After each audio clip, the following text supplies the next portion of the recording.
तीन ठगबाजों का किस्सा पुराने वक्तों की बात है, जब काफिले ऊंटों और घोड़ों पर लंबे सफर करते थे, जब शहरों के बीच बयाबान और जंगलात का फासला होता था, और जब हर मुसाफिर को अपने साथ मिशाल, पानी और सामान रखना पड़ता था। उन्हीं दिनों में एक कस्बा आबाद था जिसका नाम किसी पुरानी किताब में भी नहीं मिलता, लेकिन लोग उसे सफरगाह कहा करते थे क्योंकि अक्सर काफिले वहीं से गुजरते। इसी कस्बे के करीब तीन आदमी रहते थे। ये तीनों बज़ाहिर आम इंसान लगते, मगर असल में बड़े मक्कार और धोखेबाज थे। गांव वाले उन्हें पहचानते थे, मगर डरते थे कि कहीं उनके शर से बच न पाएं। लोग उनके नाम मुख्तलिफ अंदाज से लेते। कोई उन्हें ठग कहते थे, कोई मुक्कार तीन और कोई शातीन सफर। पहला किरदार सलीम। ठग सलीम एक दबला पतला मगर चालाक शख्स था। इसकी आंखें हमेशा इधर उधर देखती रहते, जैसे कोई नया मौका तलाश कर रही हूं। वो बातों में ऐसा जादू डालता कि दूसरा शख्स पल भर में फरेब खा जाए। उसकी आदत थी कि किसी गरीब को झूठी हमदर्दी दिखाकर इसकी आखिरी कमाई भी निकलवा लेता। दूसरा किरदार नौमान। ठग नौमान का कद लंबा और आवाज भारी थी। वो लोगों को धौंस और रौब से डराता। अक्सर काफिले के मुसाफिरों को अपने झूठे किस्से सुनाकर लट लेता। कहता, मैंने फिलां बादशाह का खजाना लौटा है, मेरे सामने किसी की एक न चली। उसके झूठे दावों से अक्सर सादा लोग डर जाते और अपनी चीजें बचाने के बजाय खुद ही उसके हवाले कर देते। तीसरा किरदार फयाज। ठग फयाज बज़ाहिर सबसे शरीफ लगता। नर्म लहजा, धीमी बातें और हमेशा जबान पर अल्लाह का जिक्र, मगर हकीकत में वो सबसे बड़ा धोखेबाज था। वो झूठी किस्में खाकर और देनी बातों का सहारा लेकर दूसरों को लौटता। उसकी मकारी ये थी कि लोग उसे नेक समझकर अपने राज तक बता देते और अपनी इमानतें उसके हवाले कर देते।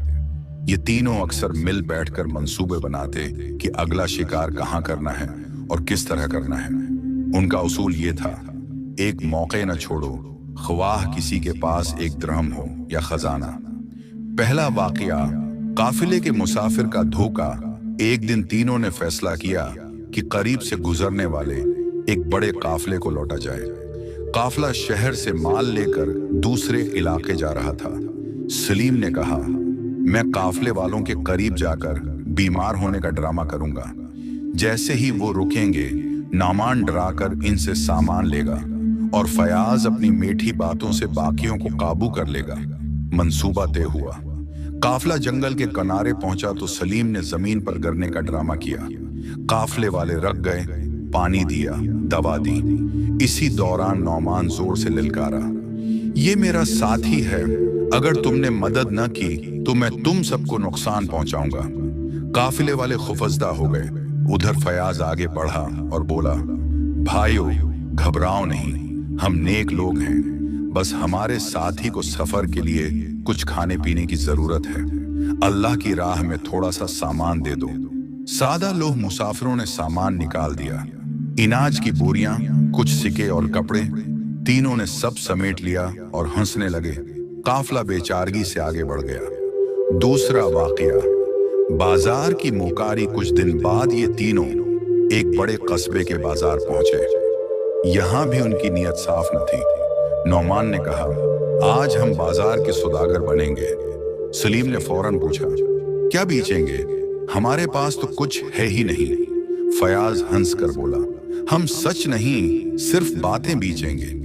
यूं उन्होंने एक दुकान बना ली, खाली संदूक रख दिया और ऊपर लिख दिया, जादुई चीजें, किस्मत बदलने वाले राज। लोग तजस्सुस से आने लगे। सलीम बातों में ऐसा जाल फैलाता कि खरीदार सोचते वाकई कुछ है। नौमान धूंस देता, ये चीज आम लोगों के लिए नहीं, बादशाहों ने इसके लिए खजाने लटाए हैं। और फयाज झूठी कस्में खाता, अल्लाह की कसम, ये राज तुम्हारी जिंदगी बदल देगा। बेचारे लोग अपना माल और सिक्के दे देते। तीनों उनकी जेबें खाली करके अगले गाहक का इंतजार करते। आखिर एक दिन एक नौजवान आलम वहां से गुजरा। उसने शूर सुना और आकर पूछा, ये तुम किस चीज का सौदा कर रहे हो? सलीम ने कहा, इल्म का, राज का, किस्मत का। आलम ने हंस कर कहा, इल्म खजाने में नहीं, किताब में है। राज धोखे से नहीं, सच्चाई से है, और कसमत अल्लाह के हाथ में है।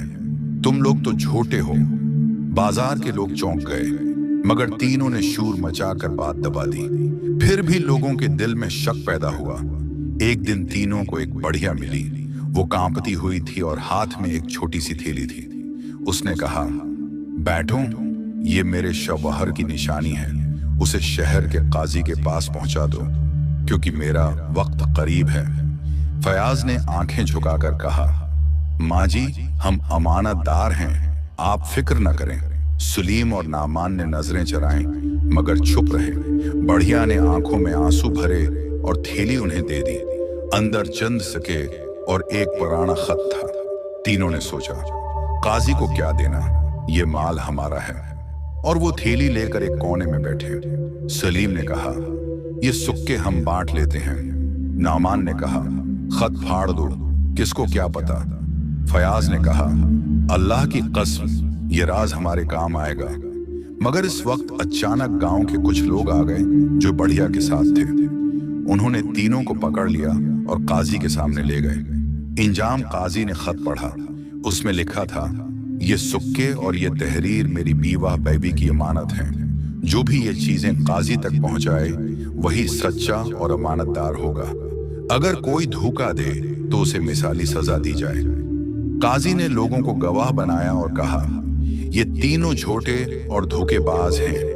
उन्होंने अमानत में खियानत की है, बाजार में झूठ बोला है और मुसाफिरों को लौटा है। लोगों ने शोर मचाया, उन्हें अबरतनाक सजा दो। यूं तीनों की मुकारी बेनकाब हुई। वही लोग जिन्हें उन्होंने लौटा था आज उनके खिलाफ गवाह बन गए। काजी ने फैसला सुनाया कि ये लोग सजा पाएंगे ताकि कोई और इन जैसी राह अख्तियार न करे। सबक उस किस्से का सबक ये है कि धोखा वक्ती कामयाबी देता है, मगर आखिरकार इंसान को रुस्वा कर देता है। झूठ के पांव नहीं होते, एक दिन सबके सामने आ जाता है। जो अल्लाह और उसके बंदों को धोखा देता है, अंजाम में हमेशा रुस्वा होता है। असल कामयाबी सच्चाई और अमानतदारी में है।